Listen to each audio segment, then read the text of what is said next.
కార్తీక మాసం వచ్చేటప్పటికి శివాలయంలో, విష్ణువాలయంలో, అంబికాలయంలో, మఠ ప్రాంగణంలో ఈ 4 చోట్ల కూడా దీపాన్ని పెడతారు. మీకు 12 నెలలు ఉన్నప్పటికీ కూడా 12 నెలలలో ఏ నెలలో పెట్టే దీపానికి కూడా ఆ నెలతో దీపం పేరు లేదు. ఏదో భాద్రపద దీపం, లేకపోతే ఆశ్వీజ దీపం, మార్గశిర దీపం అలా పేర్లు లేవు.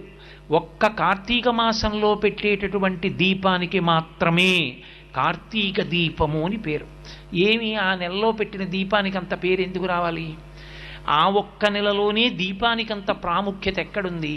యథార్థానికి పూజలో ప్రారంభంలో ఒక అంగంగా మనం దీపం వెలిగిస్తాం. కానీ కేరళ రాష్ట్రంలో ఇప్పటికీ ఒక అలవాటు ఉంది.